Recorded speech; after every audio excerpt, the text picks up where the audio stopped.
Today's guest is Mark Delaney, author of Eliminating Excuses and other books, and the voice behind the Eliminating Excuses movement. Mark helps people identify, understand, and eliminate the excuses keeping them from doing what's required to create the life they actually want.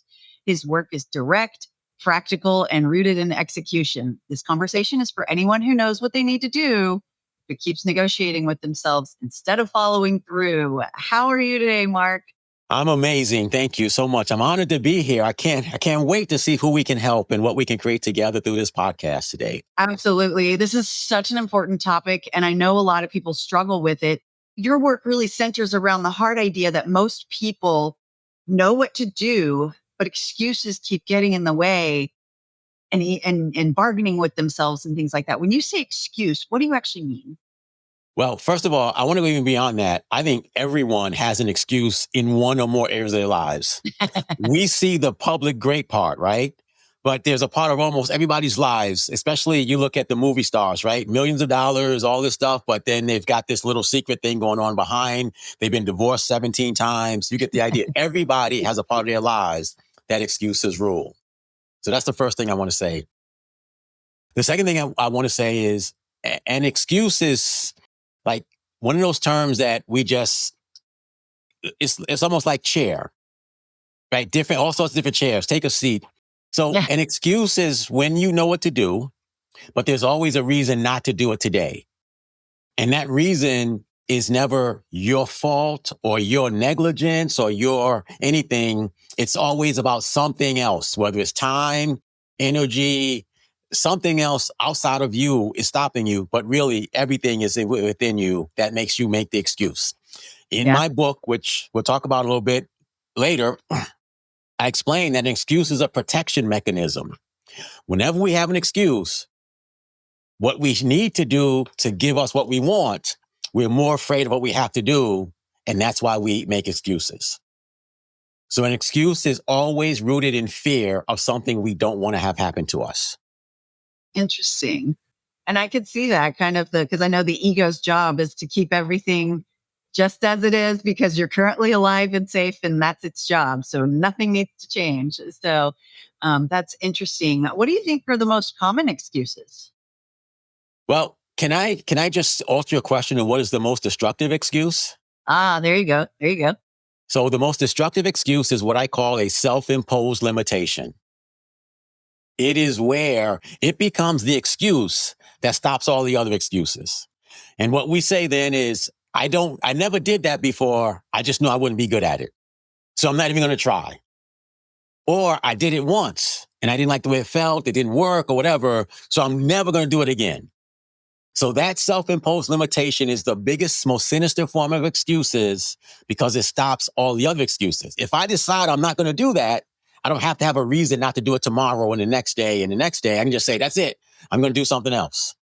So my Yeah, answer is self-imposed limitations.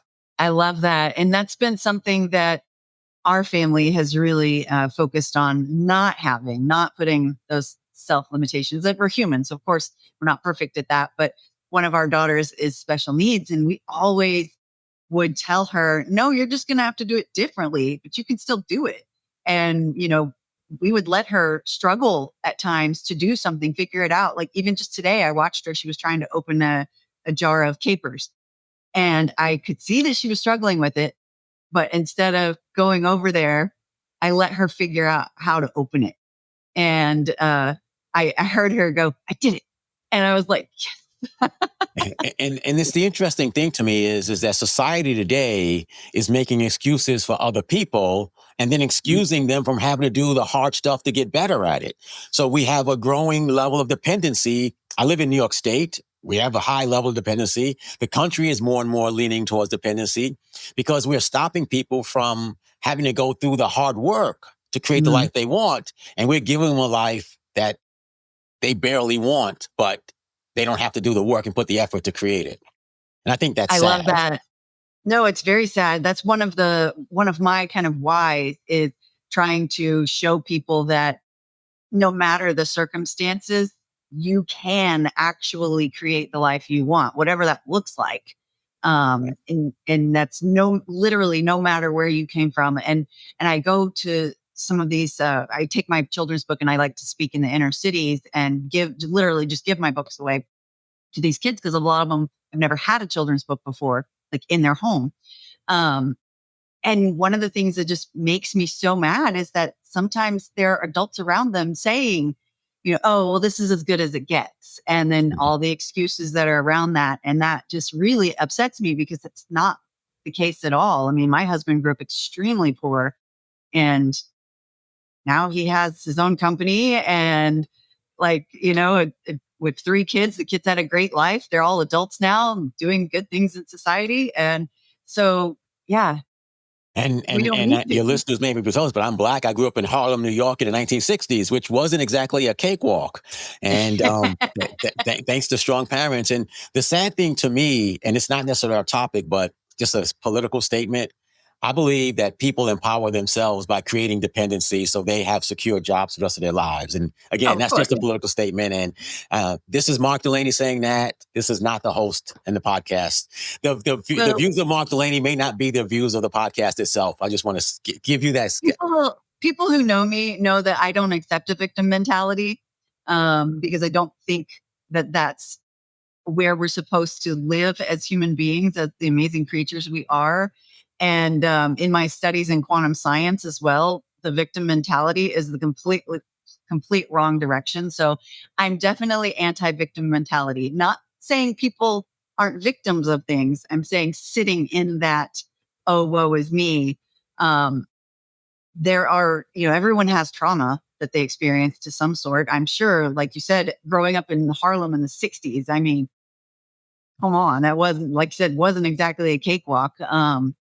But So I don't know. so this is something that I've learned, and I say this to people. I say, if you have a problem and you can't fix it, one of two things is true. If you really can't fix it, then you're either a victim of whatever is the problem, or worse, you are a pawn of whoever Mhm. claims they can solve it for you. And that's one of my key statements I make it. Politicians hate that statement. People who are so-called civil rights and other things like that, they hate that statement. But I say this to someone, if I'm looking at you or anyone, if you can't solve your own problem, then you're either a victim of whatever is the problem or a pawn being used by somebody else who gets paid to allegedly go off and fight for the problem, which they rarely ever solve. Most of Harlem is the same as it was in the 1960s, even though it's 60 years later. And that's sad to me. That's really sad. It is sad. Is that what kind of inspired you to take this route in the anti-excuse movement? Well, you call it the eliminating excuses movement. No, what happened was I got cancer and I ran out of money and I ran out of what I was doing wasn't working anymore. And I knew I needed to do something different. And so one of the things in my chapter in my book is called Take a Big Swing. And I knew that at 65, you can't build a retirement by the time you're 70, um, not legally at least. So I knew I had to do something big. And so this was my big swing. And the book was me stepping up to the plate. And that's why it's not just a book, it's a movement. I got my own podcast. Like there's so many things I'm doing in association with the book to reach that another level, because at 65, I need to do one of two things: make a lot of money fast or create an asset I can sell in 5 years. I love that. Totally possible. And I cannot believe you're 65. Thank you. I never get tired of hearing that, by the way. So That's crazy. Wow. Um, well, yeah. So clearly you're doing something right. And, you do talk about your cancer journey in the book. And you talk about, I love how in the book, you talk about this book, you might find errors in it because you ran out of money, but you knew this was so important that it needed to get out. And that's one of the things that people get stuck on is the excuse of perfection Mhm. or, waiting to do something till everything lines up, everything's perfect. And you just kind of smash that one right there straight away in the book. And one of my goals was to take away the people's excuses, not just to write about excuses and what they should do. So I didn't run out of money. I just didn't have any money after my cancer journey. It was a little bit different. So I went through my first trip through adulthood really with a lot of excuses. I'm an expert on excuses because I made every one of them myself. And I confess that. And at 65, I woke up, well, it was April 22nd, 2025, I felt like crap, pardon my expression, after the cancer journey. I had no energy. And instead of being a cancer survivor, I chose that I kicked cancer's ass. Those were my words. And from that moment on, my whole mindset changed, how I felt changed, everything changed. And a year later, I published the book with the resources I had, which weren't none, but which weren't a lot, but with technology, ChatGPT, with other tools, I produced a 307-page book that people are really impressed by the cover. And I did all Yeah. that with literally no money. If somebody wants something enough, they'll do it. And, years ago, this was over 20 years ago, I was a personal trainer. And I remember just getting so frustrated with people because I'm like, if you really do want to work out, you'll find a way to do something. And so yeah, you're right. If you really, really, really want to do something, you'll figure out a way to get it done. And I've often talked about, if you have a desire in your heart, then you've been given the resources to make it happen one way or another, and it's up to you to find those resources, figure out what those are. So congratulations for getting the book out. um I think that's the and tough part, though, right? If you think about it, most of us aren't. So, one of my heroes is Alex Hermosi. And yeah, Alex of course. Hermosi always says everybody wants the lifestyle of the rich and famous, but nobody wants to pay the price to create that life for themselves. So we become, and politicians are great at this, making us jealous of people who did the work and telling us we don't have to, we should have a share of what they did. And I just think that's why so many people are waiting. And I would encourage anyone listening who's waiting for the perfect time. There isn't going to be a perfect time. The only time you are guaranteed is right now. And so the chapter you referenced earlier was get started from where you are and do it without shame. That's exactly what I tell everyone. I don't care what you want in life, just get started where you are. And that's what I did when I said I'm going to write this book with literally no money to publish it. That's awesome. Well, and I one thing I hear from women, especially most of my audience is women, and something I hear a lot is, "Oh, I don't want to be judged for doing this or doing that." And I always tell them, "You're going to be judged anyway, so you might as well do what you want." That's true. That's true. It's an interesting thing because, and to your point, but just a little tilt on it. When you look at TV, they're telling you you have to spend money to be judged credibly. But the reality is you're just making yourself broker. So then you'll be judged for why you don't have the money. I went through that a lot with all the stuff. So ultimately speaking, you're going to be judged no matter what. I don't care who we are. We're going to be judged. But the question is, will we be judged because we did what got us what we want? Are we going to not only do what would get us what we want, but still not have it because we didn't do it and be judged for having less than everybody else? I love that. What's something that you can tell the difference between like a real limitation and just an excuse? So during the course of writing the book, I had a relationship problem. And my lady and we broke up. And I'm a man, so I can't admit that I was crushed and devastated, but now that it's over, I can't admit that. And I remember I was going to write the book and I couldn't write. And that's because my heart was broken.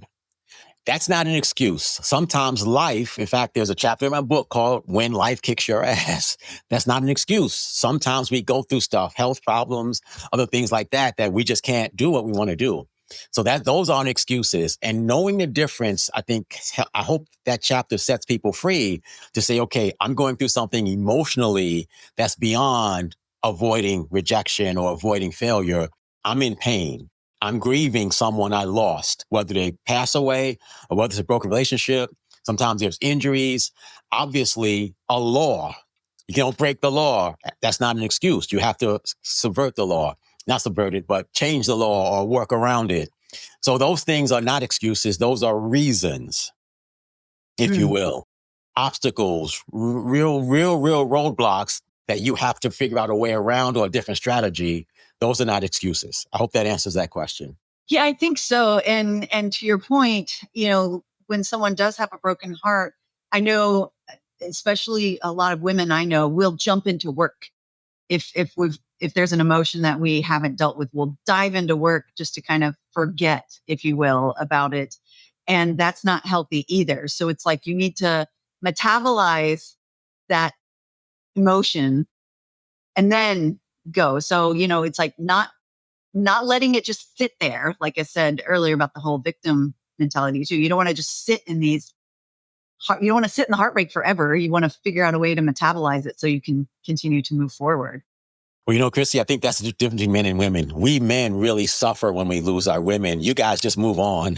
I'm Oh just kidding. goodness. Just kidding. Just want to add. No, well, and you were talking earlier about perfection.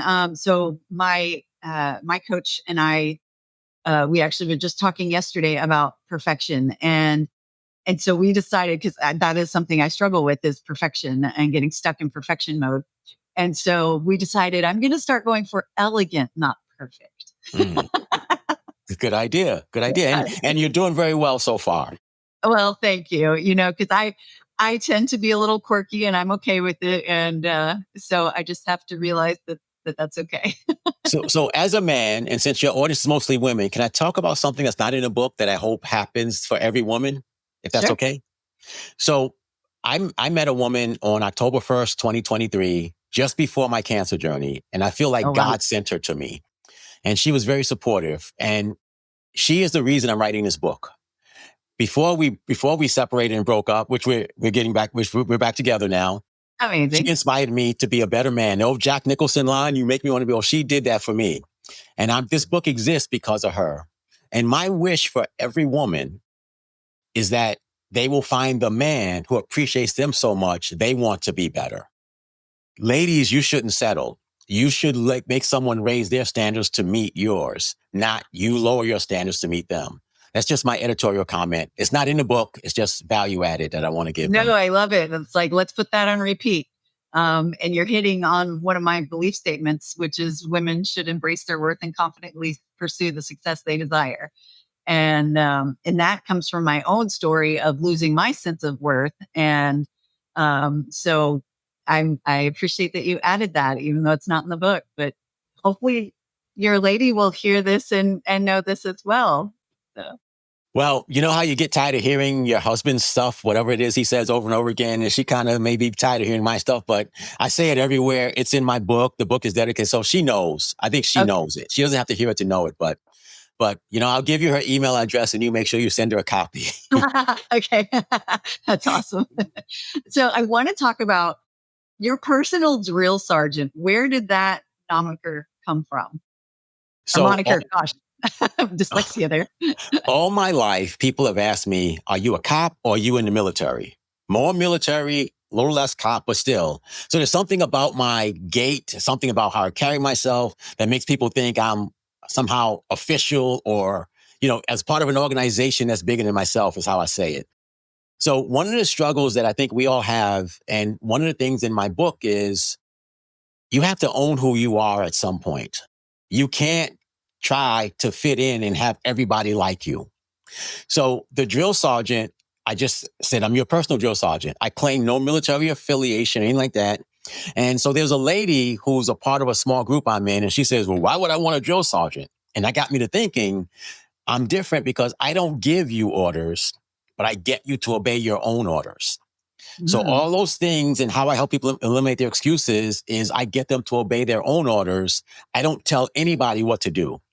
When I work with a client one-on-one, we create a plan together and then I get them to do it. And Chrissy, I'll tell you, I've had people who put off things for a year.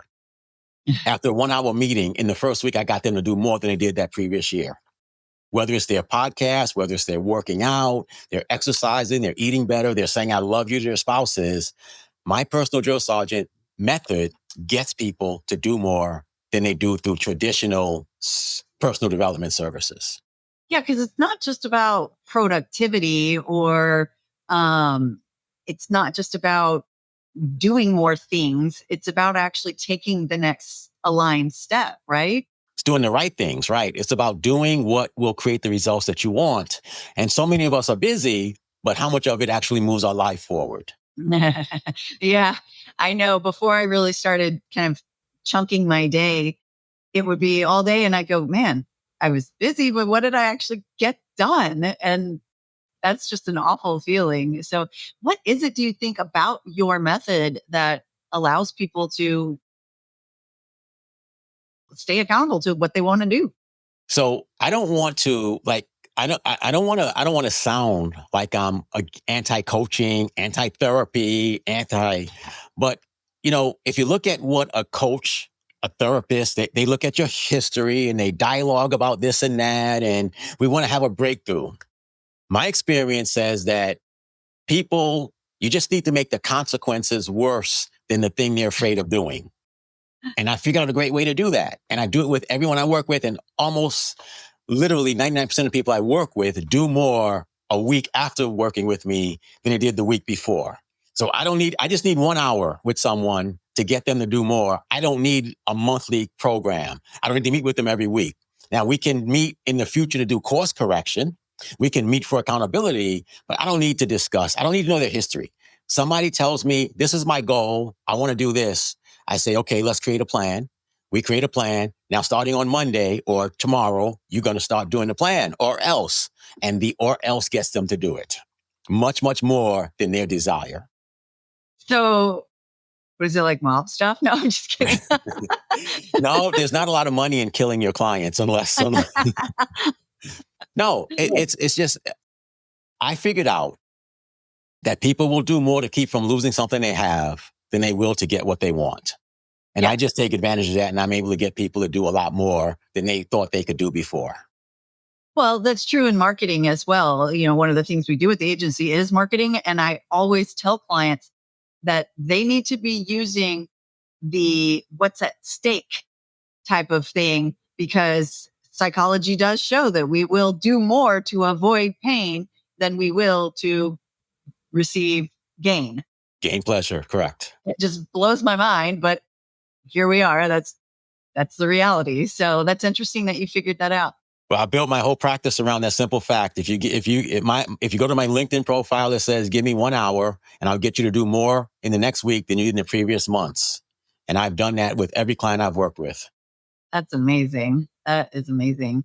What are some of I guess you're talking about these people that will do more in a week. What are some of those success stories that you can talk about obviously without breaking confidentiality? But Right. So I had a client who wanted to produce a podcast idea from an idea she had a year ago. She did the first episode and then she did nothing. Well, that week I got her finding people to be her guests. I got her having a plan to do the recording. I got her to take the 1 year episode down and update it. So it sounds like she's restarting podcast today. And now her podcast is on its way to being produced. I have many people who wanted to exercise for a long, long time. And I got them to start exercising the Monday after we met on a Friday or Saturday. I've got people who are way more accepting and loving of their family and their spouse, meaning that they don't jump to conclusions and think that they're reading their mind, but they actually listen to what they say and be way more accepting. And then, of course, the big one is people who know they need to make contacts every day, but they don't do it. So I get them to make a minimum of 3 contacts a day, because you can't get good at making contacts if you don't actually make contacts. No script works in theory. They only work when you use them with people, and no word for word script works until you figure out what to say to the person you're specifically talking to. yeah, I love that. My goal is to usually have 5 conversations a day, no matter what kind of conversation they are, just a conversation with another human being outside of my family. Um, and it took discipline to get there. At first, when I thought 5 conversations a day, oh my gosh, that's going to be too hard. But then once I actually started doing it and got that muscle going, like, oh, that's easy peasy to get 5 a day now. We're having one right now. So check, there's one. There's one. There's one. Now, do I count twice? Because we had one when we first met. I'm just curious. No, I'll count this as one. I'll count it as All one. right, So it's little things like that, though, that we learn. So if I can get someone started doing anything, I can help them become good enough to get the results they want, because you can't get better in a textbook, in a seminar, listening to a podcast. And no offense, I have a podcast. I want people to listen to it. But you don't get better by listening. You only get better when you actually do it. Do you Yeah. know why, Chrissy, almost everyone walks? No. Because they don't quit when they fall. No one, no baby has ever said, that's it, I'm done, I'm never going to walk again. You fall, you get up and you walk again. You fall, they hit their head, they cry, but you can't stop a healthy baby from walking eventually because they want to do what everybody else is doing. Yeah. Well, and even when they are physically not able to walk, a lot of times they figure out ways to maneuver or to still get what they want. That's correct. I agree. I agree 100%. And so we as adults, so we lose that spirit. And I don't have time, but in my book, I explain what happens to us, what our parents do to us, what our education does to us, what our bad experience do to us. And I'll just summarize it this way. Our human brain was meant to survive. And mostly throughout human history, it's been physical survival. And when you're a baby, our parents protect us from physical survival. But then all of a sudden, we live in a civilized land. We're usually not worried about our dying. Instead, we protect ourselves emotionally. And that's where fear comes from. Very few of us are afraid that we're going to die today. Even when I had cancer, I wasn't afraid I was going to die. It was caught early. But what we are afraid of is rejection, failure, setbacks, and loss of credibility or loss of status. We care more about what other people think of us. So we don't want to fail. We don't want to put ourselves out there than we do about the life we're creating for ourselves. And that's what excuses come from. Yeah. What did you do before you became the personal drill sergeant? Not enough. I did not enough. I am not here talking to you from how great I am. I'm talking to you from how I experienced everything that you and everyone who listened to us is going to go through. The reason why I understand and how I was able to fix it is because one day I had no choice. And I don't want the people listening to me to get to where they have no choice. I want them to start fixing it today. And so before this, I've done all sorts of things with the drill sergeant thing. I also have a title called the Health Millionaire because I am 65. I take no prescription drugs. I still run for miles. I got up on the bar this morning and did 16 chin-ups without coming off the bar. I did a total of, I think it was 35 before I was done. I can easily do 100 push-ups, not all at once, but I have to, get up and rest. And I can run. I ran 6 miles the other day in about 11 minutes a mile. So for a 65-year-old, that's not bad. In my life, the one thing I had no excuses with was my body. In everything else, my marriage, my finances, my career, I had excuses. And the only one that really produced the results is my body because I had no excuses. So I Interesting. would say to everyone listening to me, if you look at a part of your life where you struggle, I guarantee you there's an excuse that's at the root cause of why you struggle. And where you succeed is because you boldly, consistently, and effectively executed what you knew you were supposed to do. So if you just boldly, consistently execute with your money, with your career, with your relationships, like you know you're supposed to, I guarantee you'll get results. You'll get better results. Interesting. I love that. When I was in my 30s, I wanted to do physique competitions. Hang on a second. Hang on. Sorry. You're not in your 30s now? No, I'm almost 50. Oh, wow. Well, hey, you talk about me. You should give yourself a pat on the back. You look really amazing for that Well, too. it's smoke and mirrors, but no. But when I was in my 30s, I wanted to do a physique competition because I just wanted to test. I had always been really kind of afraid of being in my swimsuit, or even though I was a personal trainer, I still was not comfortable with my own physique. And I thought, you know what? I'm going to do something completely petrifying and see how much I can control my body. And it was a really interesting process. And I was able to push past all the excuses and even like traveling to, we went to Nashville. I remember when I was in my cutting down time right before a competition, I brought all my food with me. So I left zero room for opportunities for excuses to come up. And that was a really rewarding thing to do, looking back to go, dang, I did that. That was awesome. I won one out of the three that I did. So that was cool. But um, so I don't know where I was going with that, but you just made me think of, ways that we can challenge ourselves. Tired of overpriced energy drinks full of junk?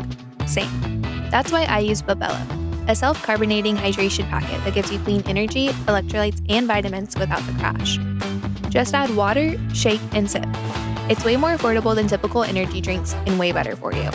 Use code ChrissyBernal15 at checkout to get 15% off at drinkfabello.com. Hydration just got an upgrade. So the subtitle of my book is Eliminate Your Excuses First, then Model It for Those You Parent, Love, and Lead. So I like to talk to the parents. I've talked to the women out there. I like to talk to you moms out there. One of the chapters in my book, when I talk about those you parent, love, and lead, is how you take your self-imposed limitations and you put them on your children, or you put them on those you lead. And so I would like to just say this. One of the things I say in my book is your son or daughter may never make the NBA or WNBA or the NFL, but I guarantee you there's a free education if you develop their physical abilities. And that free education can help them become millionaires because a good education leads to a great career and a great income. And most parents, when a kid says, I'm going to be in the NBA, that most parents go, oh, you're not going to do anything. Just sit down and, and if I could get you to stoke, and I talk about it in the book, stoke that dream. Don't kill it. You serve no purpose by killing it, but you might allow them they will never make it to the NBA statistically, but they can get a hell of a free education. And that free education can become a better career than most people experience when they go play in the NBA. And so I hope every parent hears that and implements that strategy for their children. 100%. I mean, I said earlier that self-limitations and limitations in general were not something we really tolerated here. And so, I have the twin girls. They're 27 now, but one of them, she lives in Nashville. And when she was 12, she decided she wanted to be a singer-songwriter, country artist. And we were like, sure, go for it. And so we supported her in, the vocal lessons, the guitar lessons, piano lessons, the stage lessons, all the lessons. And now she, as a 27-year-old, is so outgoing and so capable of just engaging in society. Whereas I hear all these people saying how the 20 somethings now just don't know how to be in society. They don't know how to have conversations. They don't know how to shake people's hands and look at them.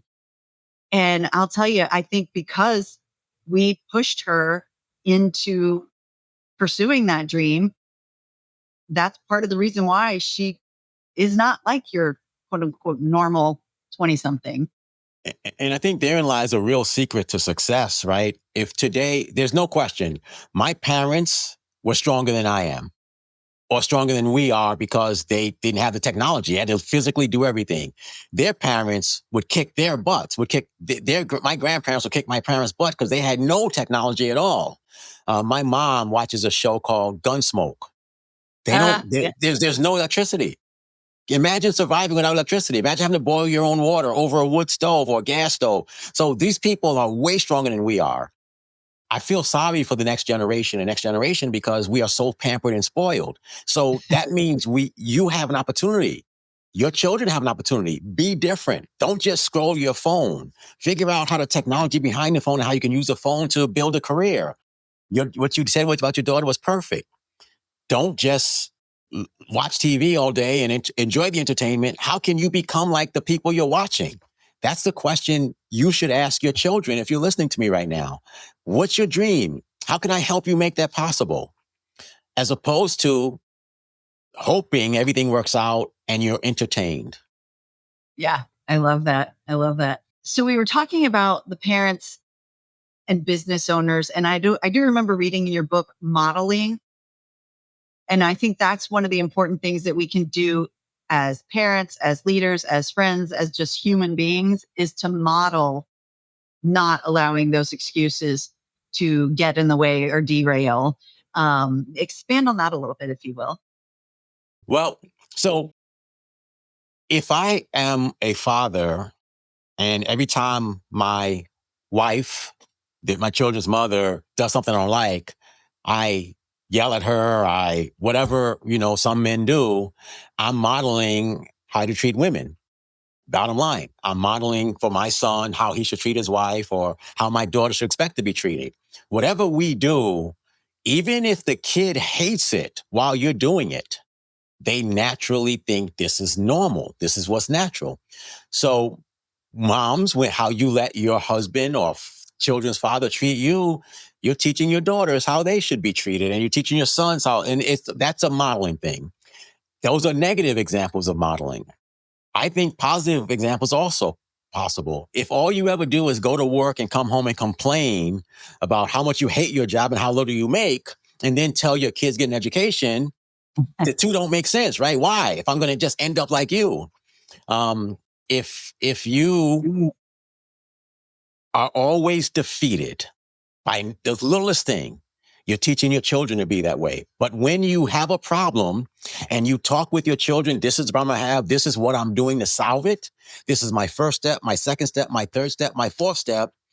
You teach them that problems aren't systemic or bigger than them. And you give them a way of living that says, every time I solve a problem, my life moves forward. Every time I give into a problem, my life is stuck. In fact, I may even take a few steps backwards. So when I talk about the concept of modeling for parents or leaders, the key component I say over and over again, they're not listening to what you say. They're listening to what you do. They're watching what you do. And when you shrink under pressure, they learn this is what people like us do. There's a term in my book I use called people like us or people like you, whoever it is. And it is how people develop norms in families and why sometimes generation after generation is either poor or rich or middle class or whatever it is. It's because of people like us. This is what, and I explain the process in part 3 of the book, how it happens. But once you accept people like us, and once you teach people like us to your children, you literally curse them unless the people like us is how great we are. I hope that makes sense. Oh, 100%. And, I like to dive into the science of it because it's not just a coincidence. There's actual science behind that. And our nervous system gets used to even the negative situations you were talking about, the yelling and things like that. Our ego just knows that this situation is happening, but you're still alive and you're not being eaten by a bear. So everything's good. We should keep it like that. So your nervous system begins to learn that is okay. That's what's comfortable. Even though we might dislike that situation, our nervous system doesn't think that. Yeah. So I want to tell a funny story from my days of dating long back ago in the previous century, even. A woman would say, "Oh, he's too good for me." And I'm like, what the heck does that mean? Why is someone too good for you? How can anyone be too good for you? Don't you deserve the best? And so I think it's a generational thing. I say this, I grew up in Harlem, New York. Many neighborhoods 60 years later are still the same, maybe even worse. And I don't think that's purely accidental, but the whole point is those who quote escape, someone stood up and did something and said, I'm going to change the future of my family for generations. And inside my book, there's a lot of generational talk. I think you noticed that, right? What you start, it happens for generations. So let's start something for generations. And I challenge everyone who hears me, create greatness for generations. Make that your goal. I love that. Whenever I sign my books, I always sign it to think big, and the big is born to inspire greatness. And so that's, we're copacetic in that, the greatness aspect. And I had to beg you to be on your podcast. Just kidding. No, he did not, just for the record. No, she didn't. She asked me to join immediately as soon as she heard what I was doing, in fairness. Yes, because I love it. And, like I mentioned earlier, I'm definitely anti-victim mentality. And I do think part of that is to figure out some of these things that are being done on purpose, i.e., I guarantee you in Harlem, there are more liquor stores than there are in the nicer areas of New York City and New York in general, because that's done by design. And if you go and look, it's just a big old game. And once you learn the game, you can get out of it. You can, right. But that's you don't not have the to worst play. game. That's not the worst No, game. The it's worst not. game is the politicians who get elected and promise every election cycle, I'm going to go fight for you in city hall, county buildings, state buildings, Congress, presidency. I'm going to go fight for you. Those people, if you look at their net worths, you're going to find people who figured out how to create wealth. And somehow the neighborhoods they represent, they get these programs that make everybody feel good, but they don't change anybody's lives, or at least they change very few people's lives. And that to That's me is why, more sinister. for sure. I actually you said something earlier, and I was like, can you go teach this to all the politicians out there? No, you can't. It's not the game. That's not their game. And I feel sorry for people who put their future in the stake of politicians. I mean, I find it funny, and this is neither supporting or disavowing. People complain about the high price of gasoline because of the war, but they have 10 subscription to television stations that they barely ever watch any of them. And they think nothing of paying for cigarettes, which are way more expensive for what you get out of it. And it's how we waste so much money. The restaurants are still full, at least where I live, but everyone, oh my God, the gas prices are so amazing. And yet they're probably still cheaper here than they are in Canada and many other places. And my only point is, yes, I wish my gas was still below $4. My point though is we spend money on what we find is of value to us. Yeah. So one of our past guests, she's a financial person, financial expert, CFO, and she said, "Show me your bank statement, and I can tell you your values." And I was like, "Oh, Yeah. And my pastor says that too. Show me your bank, where your money goes. I'll show you what you really believe. yeah, And what's interesting to me, because one of the ways I survived cancer was driving Uber. And I would pick up people in the worst neighborhoods, and I'd take them to a good neighborhood. They're going to a club. They're going to party and spend money. They paid for the Uber. They're going to pay for drinks. At least they're not driving and drinking, but you get the idea. One of the chapters in my book talks about how saving and investing money. There's a little thing in my book that says, if you go out to a night and spend $100 for dinner, which is cheap in a lot of cases for what people spend, but how many hours did you have to work to make that $100? And was it really worth it? And most of the time, the answer is no. Whereas if you took that $100 every week and invested it over the course of your lifetime, you'd end up with tens of thousands of dollars for retirement. So choose wisely. A dinner where you literally crap it out the next day, or investing a whole bunch of money and you'll have it in the future when you really, really need it for retirement. And what are you element. teaching your children about the value of money when you're spending all of yours? You're teaching them a way of life. Everything is cyclical. What we do, we're really teaching to our children. Yeah, 100%. And I know you're not saying to never go and enjoy things. You're talking about balancing. Oh, If I'm so here's what I am saying. I think you should earn it before you do it. So if you've Mm, done something and you won, you accomplished a goal, go celebrate it. Don't celebrate because you feel like, well, it's been a while, I deserve it. Don't, you know what I mean? I'm making that clarification. Yes, you're entitled to a good time, a night out, but earn it first. Don't borrow on a credit card and pay for it mm. later. That's how people end up in debt and broke. Does that make sense? Does Yeah, that clarify it? yeah, and it makes me think of something. Chelsea Williams is her name, and she says that an excuse that people say a lot of times when it comes to investing and saving is, "Oh, I don't have enough to invest or save," and she's always like, BS. You've got $5, you've got 50 cents, you've got something that you can move to that savings account and get that muscle going so that the more money you make, that muscle's already working. So it's just like you were talking about working out earlier. You didn't start out by being able to do 16 pull-ups. It starts with the one, and then two, and then three, and then 10 and 20. And yeah, so it's building that muscle. Correct. And the same thing is true with our finances. We have to build muscle. Everyone should put 10% away for that rainy day or that retirement. And that starts a habit. And then one day you might be able to do 20%, but you'll never be able to do it if you don't start with some percentage, 1%, 2%, whatever it might be. Start saving. Yeah, now they have the accounts where it'll automatically pull stuff out for you monthly, and you don't even have to think about it. So it's like they took that excuse away. Well, that existed when I was a kid. So, I mean, that's not something new. That's been around for a long, long time, in my Nice. opinion. I think it's been around for a long time. Oh, interesting. We'll see. No excuses. No excuses. That's the thing. Excuses are at the heart of every struggle that you have, that I have, that almost everyone listening to us has. There's an excuse that keeps you from solving the problem. Figure out that excuse, identify it, understand it, and eliminate it. Your whole life gets better. The opposite is also true. Where we succeed is because we did that. We overcame, we studied, we learned, and then we boldly, consistently, and effectively, we executed to create the results. So where your life is good, that's why. Where it's bad, it's an excuse. Interesting. So when it comes to identifying an excuse and understanding why that excuse is there, what is a tip that you can give someone? Like if they're going, okay, I know this is my excuse, but I don't know why I'm struggling to not let it hold me back. So in life, we have two motives.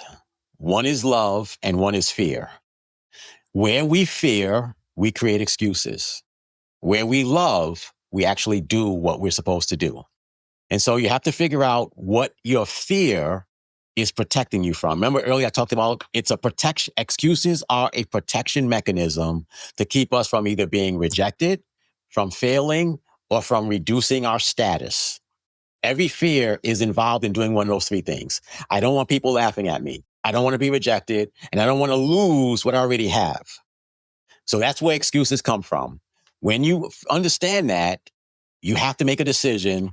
Am I more afraid of losing the little I have, or am I more excited and willing to go after the lot that I want? And when you decide to go after what you want, the lot that you want, somehow the excuses fade away. And I believe excuses are a double-edged sword because not only do they keep you from failing today, but they create all of your failures of tomorrow. It's literally a double-edged sword. I didn't do what I should do today, so that's a failure. And now, a year from now, I'm still in the same place I was before. So that's where it's a double-edged failure sword. And I want to double down on that too, because a lot of times people will let an excuse prevent them from taking the action that they know they're supposed to do. And so then they'll sit and beat up on themselves and just continue to perpetuate the negative aspect of what, the result of that excuse. And so I like to, remind people, don't sit like, okay, sure, you let that excuse prevent you. You don't have to keep letting it prevent you. So you know what we did, Chrissy? We just created a triple-edged sword. You don't Nice. get what you want, you suffer, and at the same time, then you beat yourself up. That's three strikes. That I think in baseball, that means you're out, right? If you get three strikes, you're out. Yeah. Stop making Yeah. excuses is our basic message. Excuses are the most expensive habit we all have. And we all have excuses and they all cost us something. I And love we that. mostly talk about it from a financial point of view, but also cost us in relationships. There are couples whose marriage could be saved if someone was bold enough to have a conversation. I'm not happy. We need to talk about how we can make this relationship better. And both parties, instead of saying that, they just argue and fight over every little thing. And then one day they end up divorced. And that's sad to me. Yeah, 100%. I mean, you were saying earlier that the relationships, that the people that you were working with would stop making assumptions of what their partner was saying and would actually listen. That was the part that I was like, can we tell the politicians that? And can we just take that as Americans in general, like just actually listen to each other? Um, So I think that politicians tell their constituents what their constituents want to hear. I really do. In fact, I know they do. They play to their constituents. The problem is that most of the country, in my opinion, their excuses tell them they can't do it on their own and they need somebody else to go fight for them. So people promise them all the world and deliver nothing. They deliver the moon, if you will, or they deliver Pluto, which is even worse.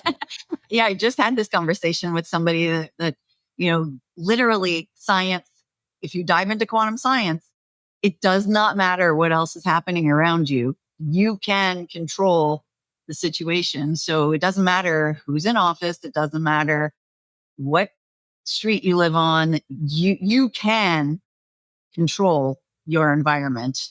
Obviously children, it's a little bit harder. Parents, we need to do a better job of helping them. But um, quantum science does show that we can actually change our reality. So, Chrissy, I have a question for you. What do you think your biggest excuse is? My biggest excuse, I think fear is one of the ones that I've been exploring. And this came out during a coaching session with my coach. I know that I'm meant for a huge impact. I know that it's been put on my heart to make a huge impact on the world. And subconsciously, I was really scared of that power, if you will, for lack of a better word, because that responsibility scared me. And so I played small because I didn't want that responsibility. And then it was suddenly one day I was in the shower and it's like, I got a slap over the head. Like, what are you doing? You're not meant to play small. So stop doing that. And So what excuses specifically though kept you from playing big as you would have defined it back then?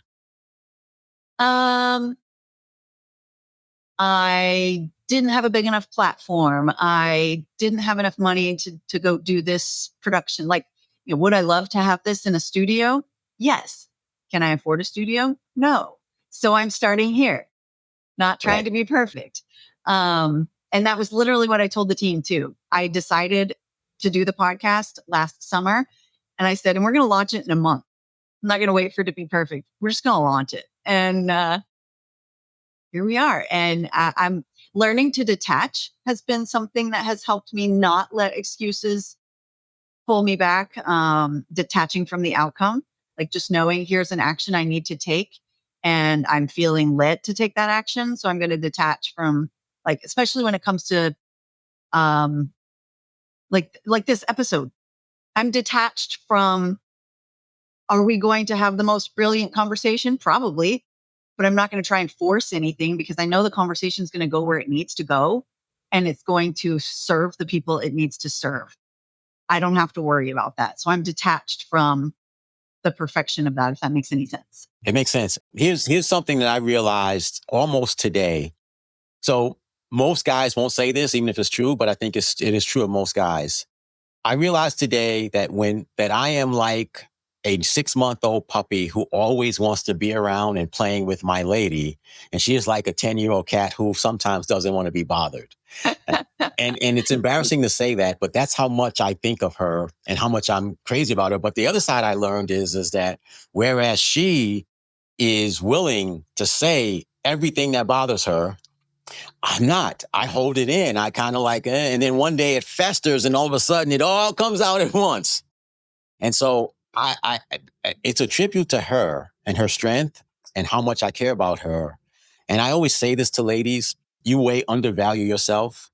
Men will treat you the way you accept to be treated. And I really hope that that I say something. And every time I get a chance to talk, I want to teach ladies, you deserve the best.